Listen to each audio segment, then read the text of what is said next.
Dear students, good morning to all of you.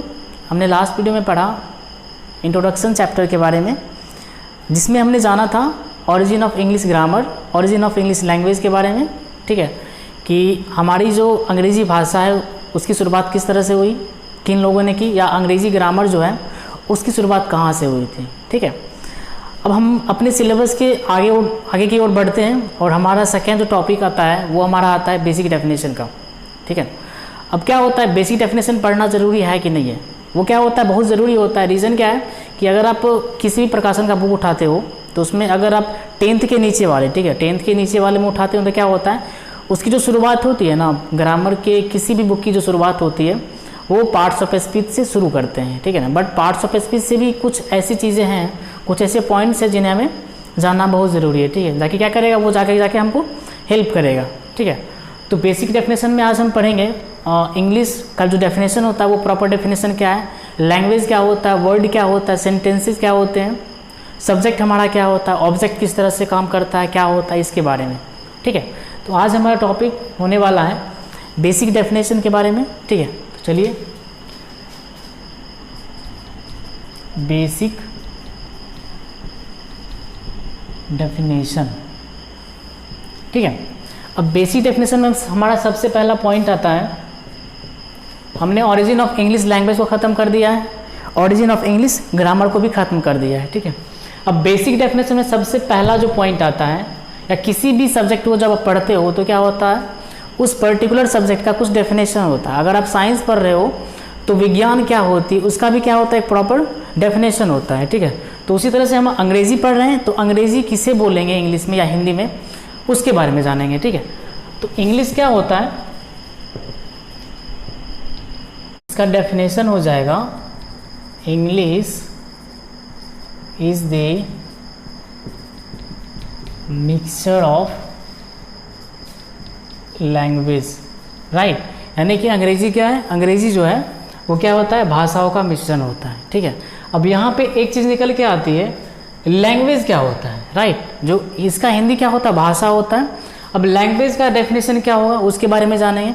तो language क्या होता है, बेसिकली जब भी हम इंसान, ठीक, किसी से कुछ भी बात करने के लिए, ठीक है ना, बात करने के लिए जिस चीज़ का हम इस्तेमाल करते हैं, जिस वे का हम इस्तेमाल करते हैं, उसे हम क्या बोलेंगे, लैंग्वेज बोलेंगे। यानी कि इस तरह से हम बोल सकते हैं कि हमारे जो पूर्वज थे, आदि मानव जो थे, वो संकेत में बात करते थे। ठीक है, तो संकेत में जो बात करना वो हमारा क्या हो गया, उस टाइम के उन लोगों के लिए क्या था, वो संकेत में बात, संकेत क्या था वहाँ पे, एक तरह से लैंग्वेज का काम कर रहा था। बट हमारे यहाँ अभी के टाइम में क्या है, अभी के टाइम में जो हमारे पास इंग्लिश है, हिंदी है, ये सब खुद में क्या होता है, एक भाषा होती है।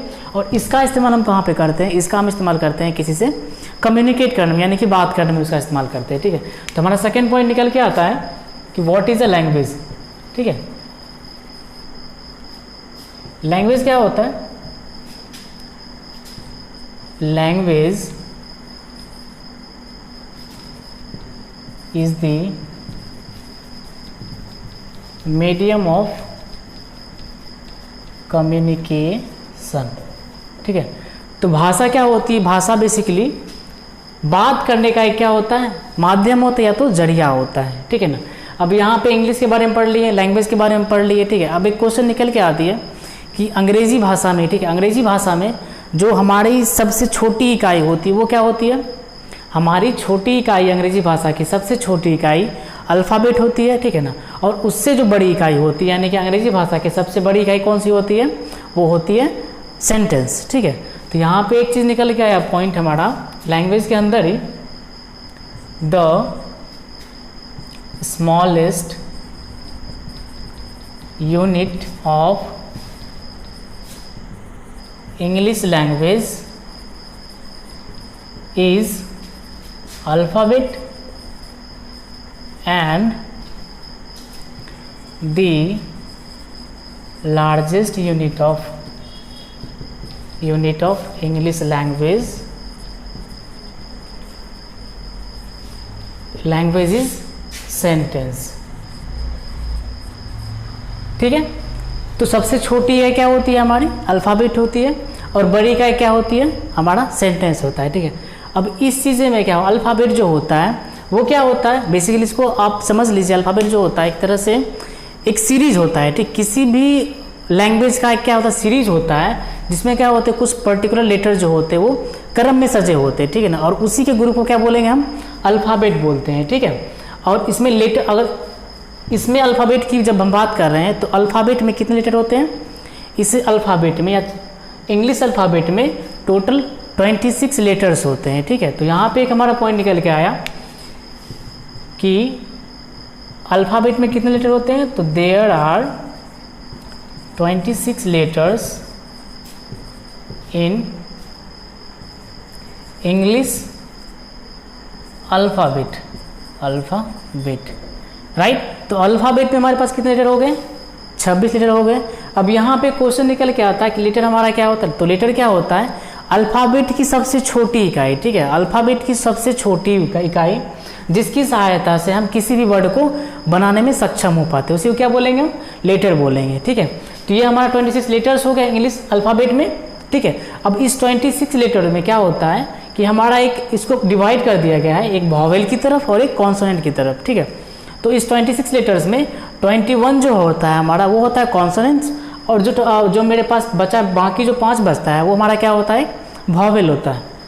यहाँ पे हम बोल सकते हैं, या यहाँ पे आप शॉर्ट फॉर्म में लिख सकते हो इसको कि हमारे पास जो कॉन्सोनेंट होते हैं, कॉन्सोनेंट, इसकी संख्या होती है 21, और हमारे पास सेकेंड आता है वॉवेल जिसकी संख्या होती है 5, ठीक है ना। अब वॉवेल में कौन कौन से लेटर आ गए, लेटर आ गए ई आई ओ यू, ठीक है, AEIOU, तो 5 हो गए, 5 हमारा वॉवेल होता है। और इस वॉवेल को छोड़ के जितने भी हमारे लेटर्स बच जाते हैं वो सारे के सारे क्या हो गए, कॉन्सोनेंट हो गए, ठीक है। तो यहाँ पे एक तरह से हम बोल सकते हैं रेस्ट ऑफ वॉवेल जो हमारा बच जाता है वो हमारा क्या होता है, कॉन्सोनेंट होता है, ठीक है ना। अब यहाँ पे ये एक क्वेश्चन आता है कि 21 कहाँ से लिखे, 5 से कहाँ लिखे, ठीक है ना।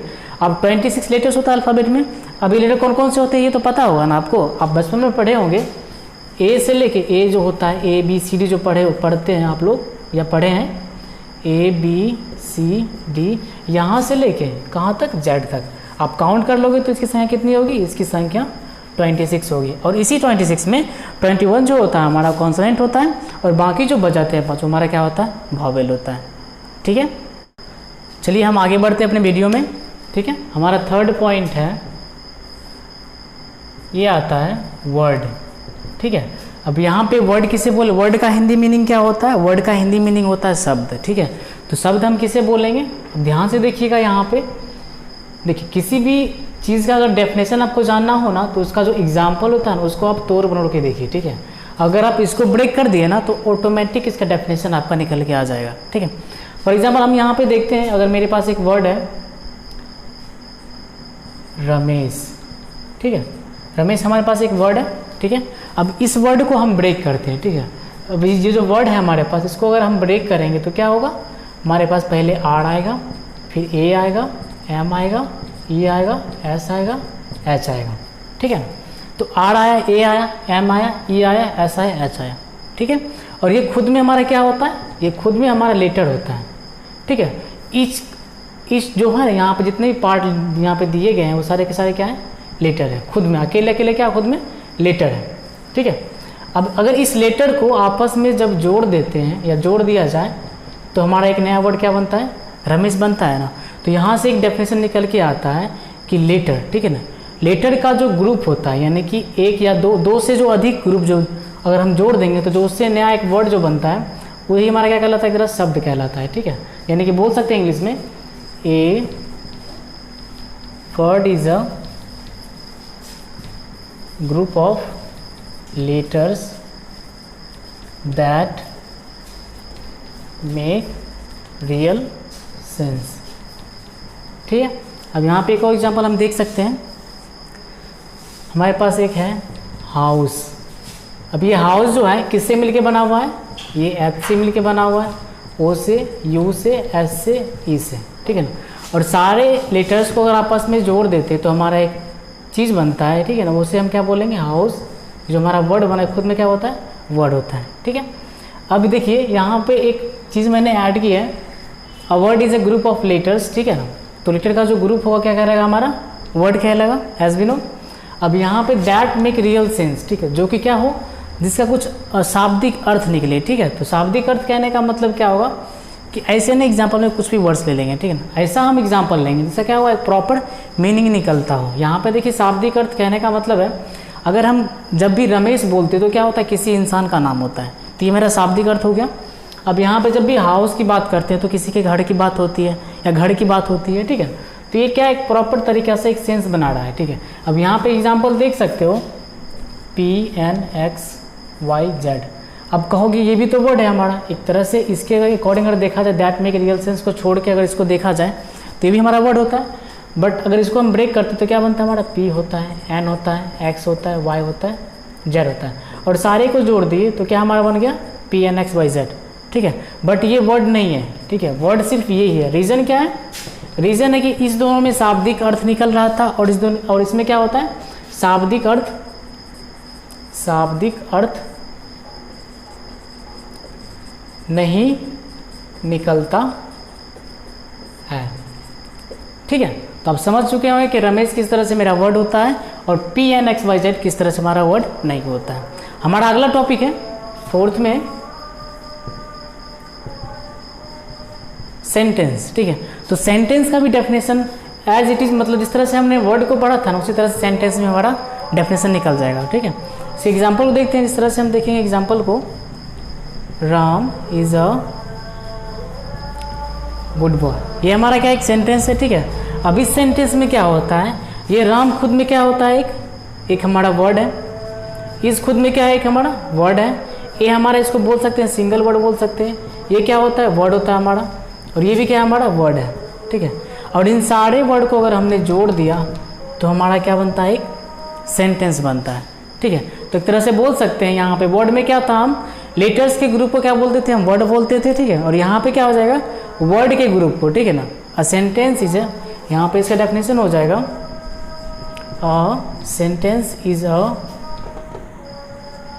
Group of words that make real sense, ठीक है ना। अब यहाँ भी मैंने ऐड किया है दैट मेक रियल सेंस, ठीक है। तो इसका मतलब भी कुछ होता होगा। यहाँ पे देखिए ये तो मेरा एग्जांपल सही है, ये मेरा सेंटेंस है, राइट। अब यहीं पे हम लिख दिए अगर अलग sentence, WOM womb is our poor girl, ठीक है। तो यहाँ पे womb is our poor girl, यहाँ पे देखिए सेंटेंस का सबसे पहली बात, यहाँ पे सेंटेंस का अरेंजमेंट सही तरीके से दिया गया है, यहीं पे होता है। दैट मेक रियल सेंस कहने का मतलब क्या होता है कि आपका जो सेंटेंस जो बनना है उसका क्या हो, एक प्रॉपर मीनिंग निकलना चाहिए, ठीक है। अगर प्रॉपर मीनिंग नहीं निकल रहा इट मीन्स वो हमारा सेंटेंस नहीं है, ठीक है। तो हम अगर मानते हैं अगर नेम भी होता है, ठीक है, वोम जो होता है एक तरह से अगर मान ले कि एक नेम है, ठीक है, तो एक नेम के साथ इज तो लग गया, ठीक है, बट आपका आर कहाँ से आ गया, ये चीज़ तो गलत है ना। भले ये खुद में एक वर्ड हो सकता है, ठीक है ना, बट इसका कुछ शाब्दिक अर्थ निकलना चाहिए, ठीक है ना। ये भी हमारा वर्ड है, ठीक है, ये भी हमारा वर्ड है, वर्ड तो ये भी है और ये भी है, लेकिन अगर सेपरेट कर दे तब, ठीक है, ये हमारा वर्ड है, बट सबको कंबाइन करते हैं, सबको कंबाइन कर दिए, ये हमारा बन के आ गया, बट इसका प्रॉपर मीनिंग निकलेगा नहीं निकलेगा, इट मीन्स ये हमारा सेंटेंस नहीं है, ठीक है। यानी कि सेंटेंस वो होता है जिसका क्या होता है, कुछ रियल सेंस निकले, ठीक है। वर्ड्स ग्रुप ऑफ वर्ड्स जो होता है वो हमारा सेंटेंस होता है और उसका कुछ क्या होना चाहिए, शाब्दिक अर्थ निकलना चाहिए, ठीक है, समझिए। चलिए।